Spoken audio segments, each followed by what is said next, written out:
how much more do I have to say no to? How much more do I have to get rid of to truly live the life that I want to live, to truly show up as a person I want to be? Hey y'all, welcome back.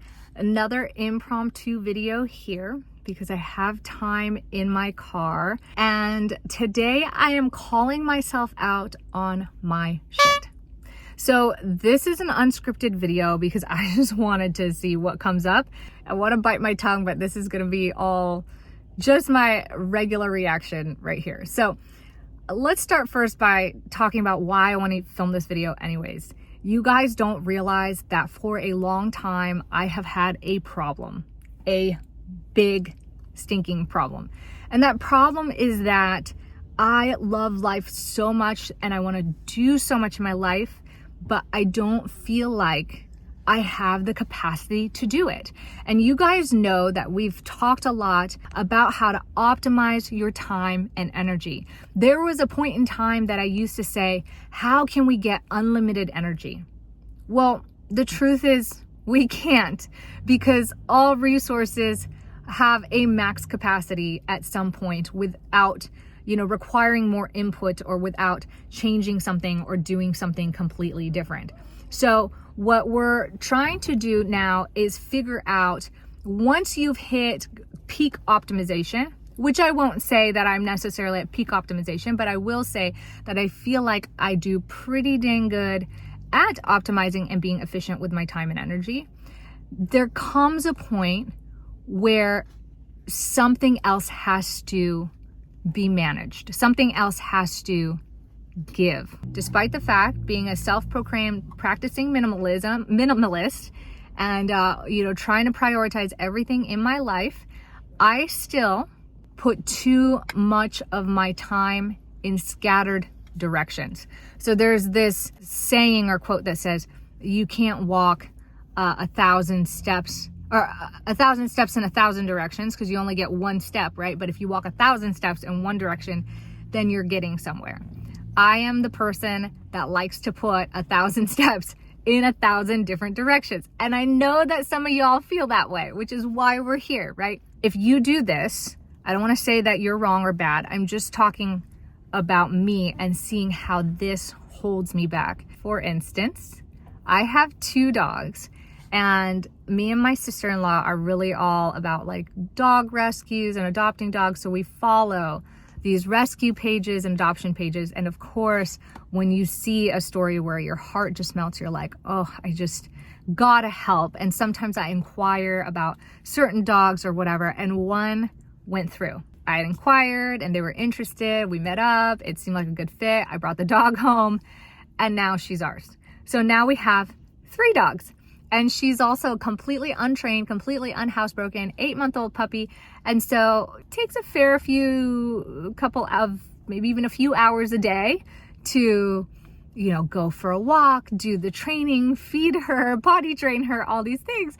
And I'm sitting here at the same time saying, I don't have time to work out. But when I really think about it, I'm like, if I have a couple hours a day to adopt a new dog, realistically, if I didn't adopt her, I could have used those 2 hours to A, work out for an hour, and even B, take a nap for an hour if it was a priority to me. So to define my problem is that like it's 100% ADHD, which I actually just got tested. I got to tell you guys in the Level Up program, I got to go through my testing with you guys. But at the end of the day, it takes away from the things that are most important to me.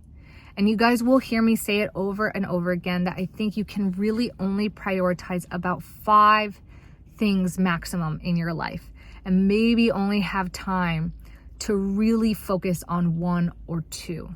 So I am notorious for doing this with so many little things.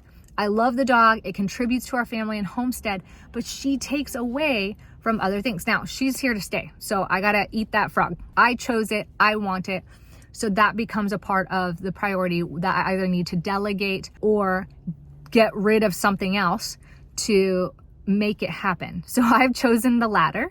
and I've chosen not to join martial arts, which as a family, we tend to do martial arts together. And this is the first time that my husband and the kids are doing martial arts, and I'm not participating because I have a dog and I have a Peloton. Going through COVID, that was my excuse to say, I don't need a gym membership. I don't need to go anywhere. I'm just going to hop on my bike and get that done. So I have this tendency to say yes to all things, and it blocks me from doing the things that I really want to do. And my last confession that I have for you today is that one of the things I've wanted to do so badly for the last 5 years is to be here with you guys, to help others take their power back so they can level up their life and experience and meet their best self. Yeah, I believe that you can be your own superhero, and I am hell-bent on making sure that I show up that way for myself and for my kids and my family and for others. And that's what I want to share with you here. And I've been blocking myself because I've been taking all this extra time and energy and putting it into other things that I love and that are valuable and beautiful and fun, but things that I have prioritized over this one space that I want to be in, that I want to create in, that I want to put more time and effort and energy in, which is right here. So the reason that I'm calling myself out and sharing this confession with you is so that you can hold me accountable. At the end of the day, we all do this to some degree. So if you hear this and you're like, man, that's me too, it's okay. It's only human. And that's a beautiful thing because we have so much enjoyment and pleasure to experience in life that it's really hard not to say yes to everything. There was a point in time where I was like, how much more do I have to say no to? How much more do I have to get rid of to truly live the life that I want to live, to truly show up as a person I want to be? And I realize now that it's more than just that. It's not giving up things or saying no to things. That's only half the equation. It is saying no to the things that are less important so you can say yes to the things that are more important. It is giving up time and attention towards things that are just okay or temporarily satisfying and getting more time and attention towards the things that are truly fulfilling and gratifying. And that's the trade-off. And it's not easy at first because it's so easy to say yes and just get that instant dopamine hit, that instant reward when you go and do it. But we run ourselves into the ground. We take our own power away. We spend it. We give it to these things that are only temporarily satisfying. And we wonder why we feel stuck and unmotivated and like we're not progressing toward our goals. So I sit here scratching my head like, what other mentor do I need to hire? What other book do I need to read to figure out how to live my dream here on YouTube? And I realized that's not it. I need to say yes to being here more. And I need to say no to the other things that distract me from that. And so despite the fact that I believe all of this with all my heart, this is also what I'm mostly guilty of. And so I wanted to share that and confess that with you. It is absolutely human to do that. And as long as we continue to refocus, redefine, and take action towards who we want to be, where we want to go, and the results we want to have, we will continue to move forward on that path in our journey. So thanks for hearing me out and letting me be honest and transparent here with you. If you like this kind of stuff, hit thumbs up, subscribe to follow me on my journey, and make sure that I follow through with what I'm saying here. And I will catch you guys in the next video. Ciao for now.